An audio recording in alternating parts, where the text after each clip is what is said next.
Siya ang tunay na ama ni Luis Inigo. Nagulat ka, no? Wala na si Oshana! And this calls for a celebration! At wala mo na sigurong wala na nga siya, Sweetie Pie.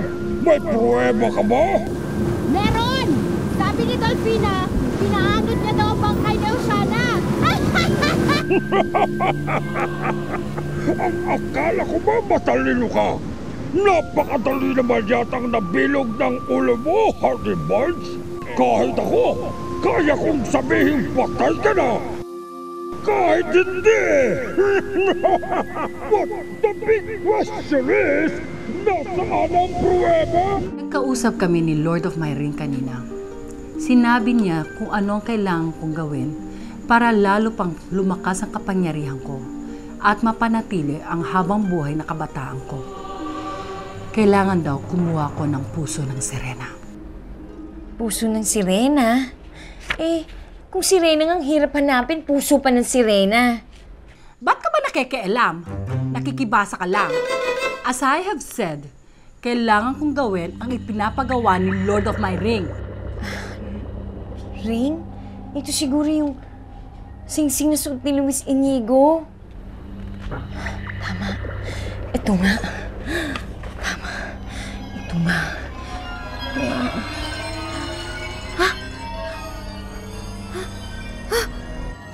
Ako si Lord of My Ring.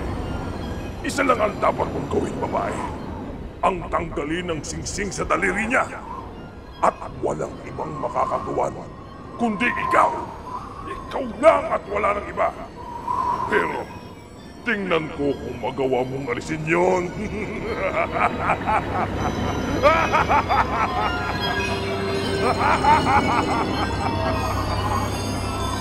Bakit mo nahayaang pinaalis yung si Ira?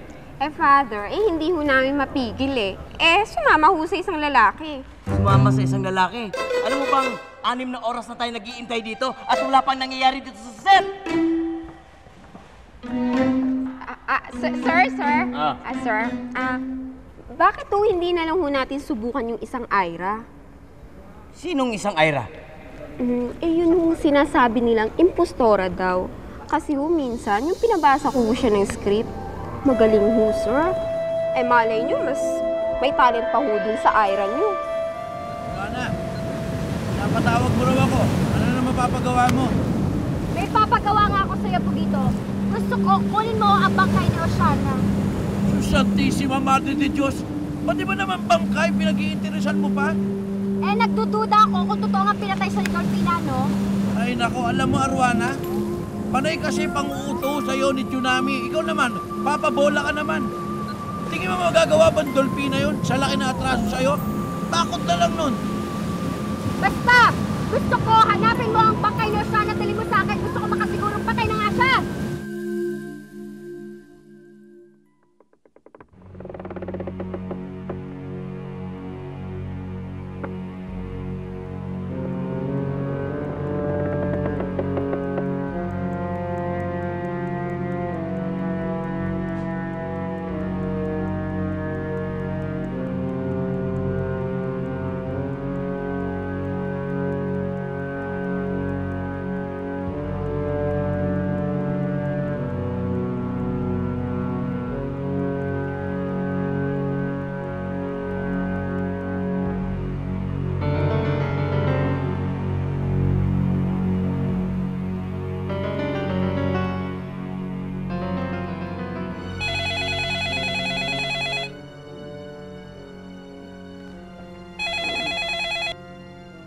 Hello?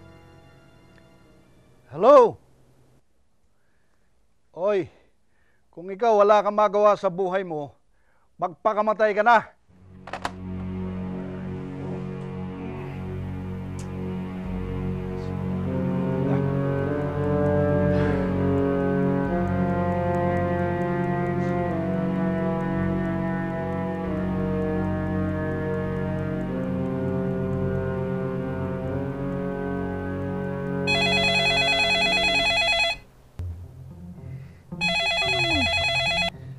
Hello? Ano ba? Hindi ka ba talaga titigil? Halika, pumunta ka rito. Suntukan tayo. Sir, sa pabrika po ito. Nasusunog po ang factory ninyo. Ha? Nagbibiro ka ba? Sino ito? No sir, si Pinocchio po ito. Ang katiwala ninyo, hindi po ako nagsisinungaling. Totoo po ito. Promise, mamatay man kayo. Pinocchio? Intay mo ako dyan, ha? Pupunta ka agad ako. Ngayon din.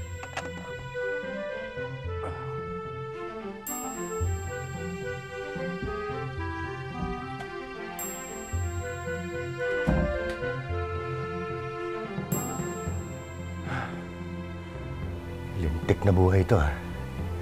Nandito na, sumablay pa. Ano kaya ang gagawin ko?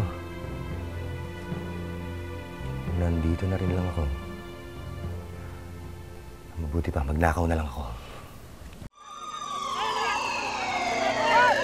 Muna kayo! Bawal pumasok! Bawal pumasok! Bawal pumasok, oy! Doon muna kayo! Bawal muna!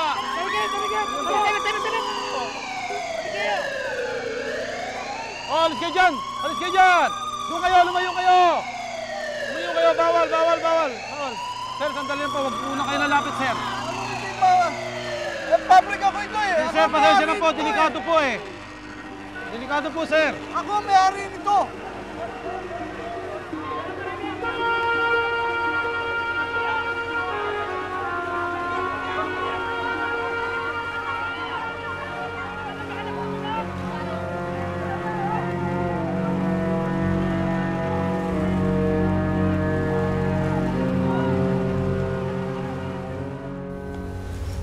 Don Juan, nalulungkot po ako sa nangyari sa pabrika niyo.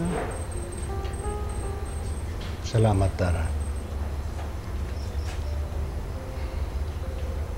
Si Marisa nandun. Ay, alam ko kanina pa ho umalis eh. Pero hindi pa rin ho bumabalik hanggang ngayon. Ako siguro, naglakwatsa pa yun. Papa? Bakit po? Ano nangyari? Nasunog yung isang pabrika natin eh. Ha? Paano po nangyari yun? Papa, huwag na kayong malungkot. Total mukha namang naka-insured yata yung pabrika. I'm sure mapapalitan po yun.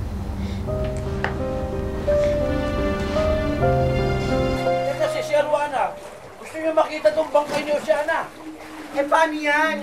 Hindi na pwede magpanggap na bangkay si Reyna Oceana. Alam ko na! Kumuha na lang ikaw sa market! Nga! Mabubukod din yung ni Arwana. Paano ko pa-autopsy niya?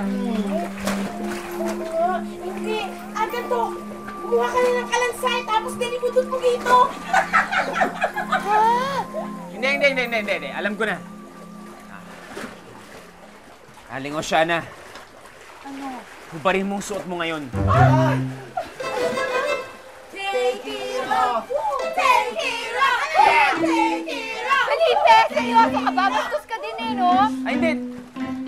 Alam ko na. Ano yan? Oo, anong gagawin ko dyan? Meron na ako niyan eh. Sa inyo to, di ba? Oo, ano ang gagawin ko dyan? Kalalaki mong tao magsusulsiga. Ito. Wow! Oh! Teka!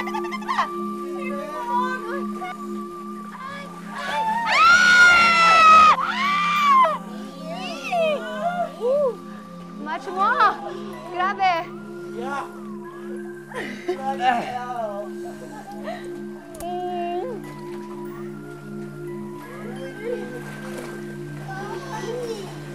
Kailangan ba talaga yan? Ano yan?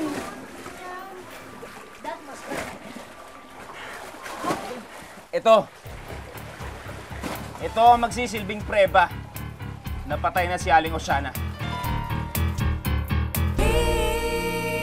O yan. Yan nakita ko siya tinutuluyan ni Oceana. Saan kami naganap. Nagpatulong na nga ako sa mga kauri kong hipon, animasa at bukbo. Yan lang nakita ko. Sigurado ka ba kay Oceana to? naman, kasi nung huli ko siya makita, yan nakita ko nakasampay sa balikat niya. Sige, okay na sa akin to! Saan ka ba nanggaling? Bakit hindi ka umuwi? Well, I'm so lazy kasi to go home. Kaya, kilapati na lang muna ako nagstay. Parang wala kang pakialam sa nasunog na pabrika. Papa, what do you want me to do? Ma-depress, mag-emote-emote, at maglulupasay dahil may nasunog? Huwag mo nga akong pilosopuhin, ha? Papa, I'm not philosophy. Okay? Ay, talaga palang... Sige, Papa! Tuloy mo! Continue it!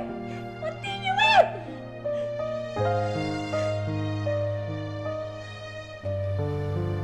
What? Talagang nag-iba ka na, Papa. Magmula nung dumating yung Marie na yan. Iba ng trato mo sa akin. Lagi na lang si Marie. Marie is always right! And I'm always left! How could you, Papa? How could you? Gusto mo pa ako saktan?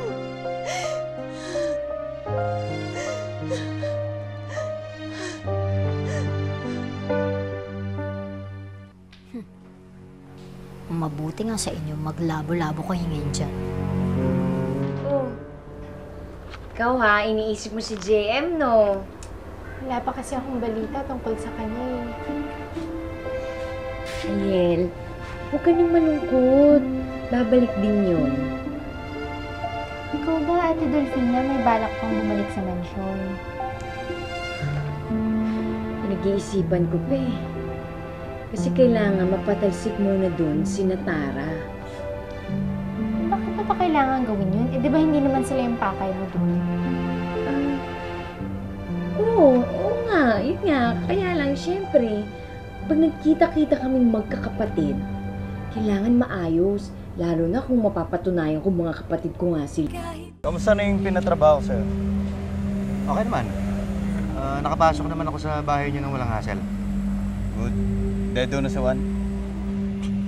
Hindi eh. Sablay. Bakit? Eh, biglang umalis. Nasunog yung pabrika niya. Eh, kesa naman wala akong mapala doon, nagnakaw na lang ako. Nagnakaw ka? Eh, di ba wala naman sa usapan natin yun? Ang usapan natin, si Juan lang ang target mo, di ba? Asan yung ninakaw mo? Ha? Asa na? Labas mo! Ati tayo. Teka lang. Bakit mo ba ako binibigyan ng H2O? I'm not asking naman! Kasi nakita ko na umiiyak kayo. Eh, baka kailangan niyo ng tubig. Sige, uinom pa kayo. Bakit ho ba? Wala niyang Marie na yan. Because of her, my life has changed. Alam niyo, tama kayo dyan. Kala ko naman, ako lang ang nakapansin. Alam niyo, parang simula nga nung dumating dito yung Marie na yan, para bang biglang lalamig sa inyo yung daddy niyo. At eto pa, ha? Parang laging pinapaboran si Marie. Kitang-kita ko may favoritism. Kailangan talaga. Kailangan mapatalsik na yung Marie na yan dito. Paano ho? Lalo pa ngayon na hulog na ang loob ng dad niyo sa kanya, di ba? Oo nga, no? Basta ewan ko. I don't know!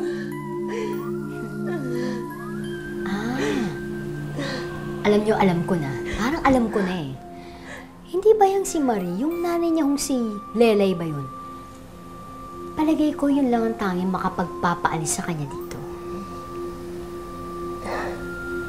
Paano?